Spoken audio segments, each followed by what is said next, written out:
Thank you. Do we have any questions in the audience that you would like to ask of the candidates? And the way we'll do this, if you have a specific question, you can direct it to the candidate, and then we'll give the other candidates a chance to respond to that. We'll come right out to you. Sure.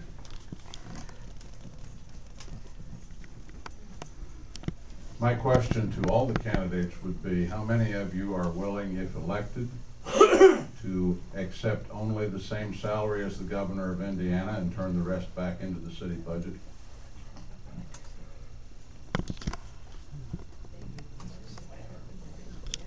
I would be very willing to. I'm not in this for the money.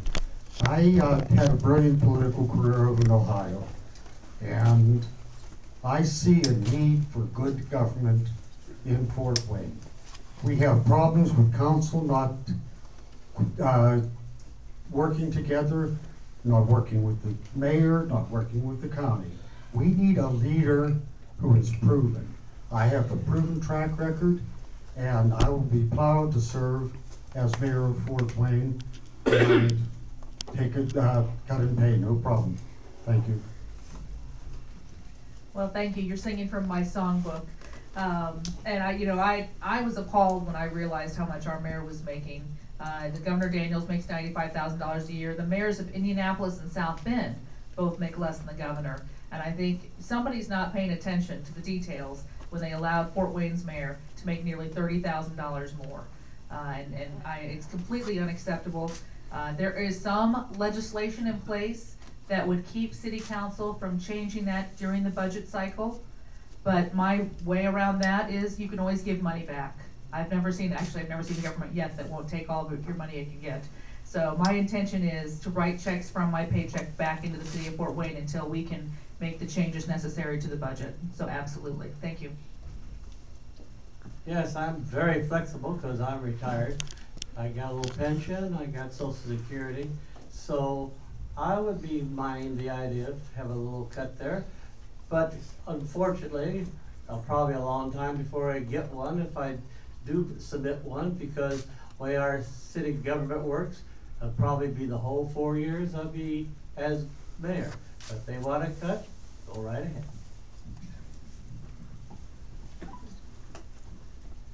I have a little different perspective on this issue. First of all, there was a good process that was gone through to determine the salary of the mayor.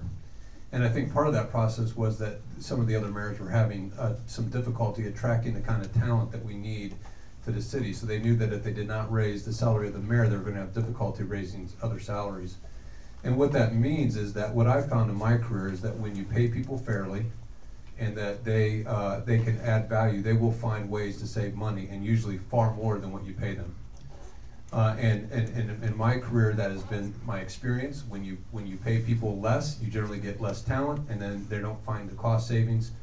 And I think it really is somewhat of a poor comparison to compare it to the governor. There's two different bodies that make those decisions. They're different processes. But ultimately, I think it begs the question, and it sends the wrong message to our community. We've had a declining wage now for 15 years.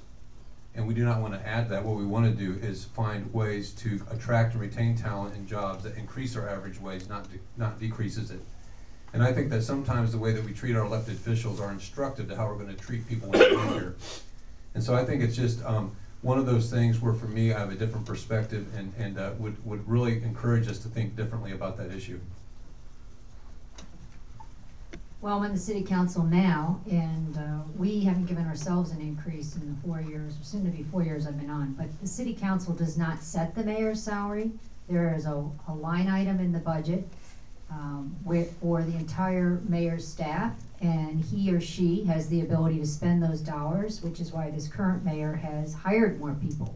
Unless he spends over $75,000 on consulting contracts or $100,000, we've not imposed those limits because there is a point where you don't micromanage. I agree with Eric that there's a difference between the governor. Our governor also has a house. It's a lovely house, if you've seen it on Meridian downtown Indianapolis, and a car, and a driver, and lots of other things. And so it's not a good comparison. I mean, we know the county sheriff is actually paid more than the mayor. I think those are decisions that executives make. If they want to attract talent, they pay the town accordingly.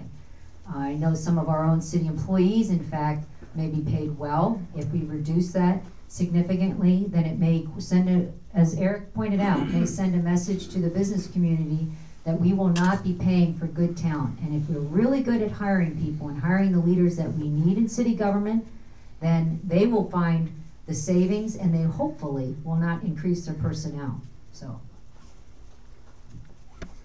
Well, like I said, I'm living on $710 a month Social Security disability, and those of us on Social Security haven't had a raise in 3 years, and I still do not want a raise for mayor. I don't want no salary. I want all my money to go for the city. And I'm getting real sick and tired of seeing all these abandoned boarded about houses and neighborhoods which could be fixed up. No reason why the city couldn't fix them up for affordable living. Thank you. When this administration first took office, I was at the city council meeting and I brought this very question up. Why is the mayor and the deputy mayor getting more money than the governor of the state? And all I got was Tim Pape, Councilman Pape, chewed me out about it. But I do agree. I mean, I'm like Frederick. I'm on Social Security and drawing pensions. It wouldn't matter to me. I wouldn't even know what to do with that kind of money.